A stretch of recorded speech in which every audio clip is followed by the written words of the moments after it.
Bueno, en esta segunda participación me gustaría decir o hablar o desarrollar algunas bases que llevaron Jair Bolsonaro al poder, bases propias, o sea, que no necesariamente son fruto de la crisis política brasileña, pero ganaron volumen con la crisis política, pero son una parcela importante del esfuerzo mismo de Jair Bolsonaro y sus hijos que operan en la política, a saber, hoy por hoy, el senador por Río, Flávio Bolsonaro, el diputado nacional por São Paulo, Eduardo Bolsonaro, y el concejal edil por Río, Carlos Bolsonaro. ¿Qué ocurrió? De 2014 a 2018, Bolsonaro fue a la convención de entonces su partido, ya cambió de partido 7 veces, pero en el entonces había retornado a la derecha clásica, acá increíblemente llamado de Partido Progresista, pero tiene origen en la Arena, que era el partido de apoyo a la dictadura, y no consigue vaga puesto para disputar la presidencia. Concurre para su séptima reelección a diputado nacional y entra. Mientras tanto, ya va a operar con algunos despachos propios, sus oficinas de representación política. Él era diputado nacional, su hijo Eduardo, diputado nacional, su hijo Flávio, en el entonces diputado estadual por Río, y Carlos edil. Carlos Bolsonaro es una especie de genio de la internet política y opera aumentando en mucho la capacidad de difusión de los discursos de tipo bolsonarista. ¿Qué sería Bolsonaro? Para amigos y amigas de Argentina, Bolsonaro sería la manifestación política muy cercana a lo que se pensaba, quería expresarse la patota misma, la más brava, de ahí, ¿está bien? Tanto que cuando Bolsonaro era aún capitán del ejército por el arma de artillería, aunque tenga hecho curso de paracaidista, imitaba públicamente el comportamiento desobediente e indisciplinado de los coroneles Aldo Rico y Ali Seneldin durante los 5 alzamientos militares de los llamados cara pintadas en contra del gobierno del entonces radical Raúl Alfonsín. ¿Por qué eso es importante? Porque Bolsonaro representa en su discurso la patota en Brasil. Representa en su discurso el ala militar que no quería negociar la transición a la democracia.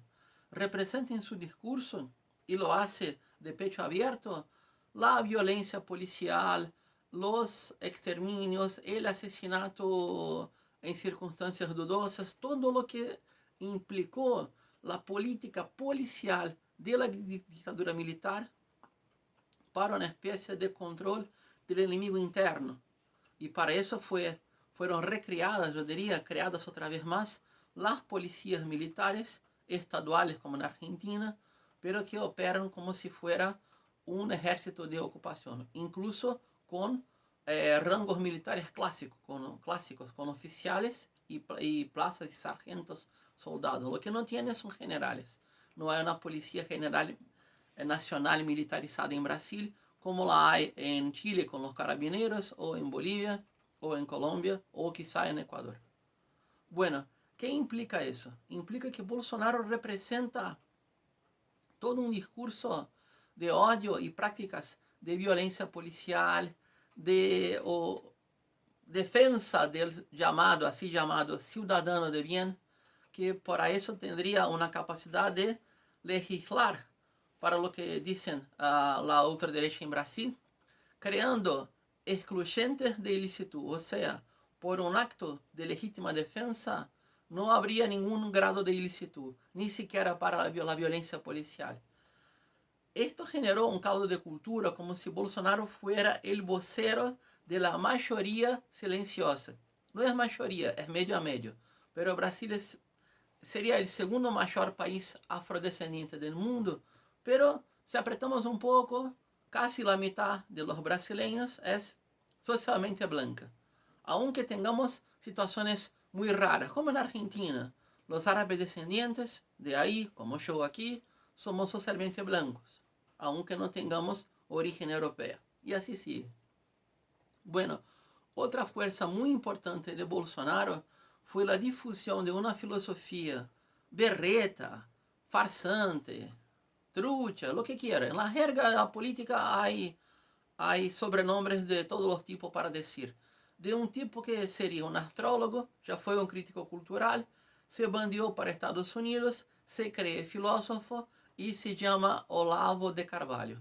¿Qué tiene Olavo de Carvalho? Tiene una capacidad increíble, muy grande de difusión de pensamientos de ultraderecha contemporáneos por Internet. O sea, Bolsonaro tiene una base por Internet que suma la gente que cree en la razón de la ultraderecha militar, por eso pide intervención militar todo el tiempo, la gente que apoya la violencia policial, no es poca gente en Brasil, la difusión filosófica de ultraderecha de Olavo de Carvalho y dos soportes. Yo encierro con eso, dos soportes.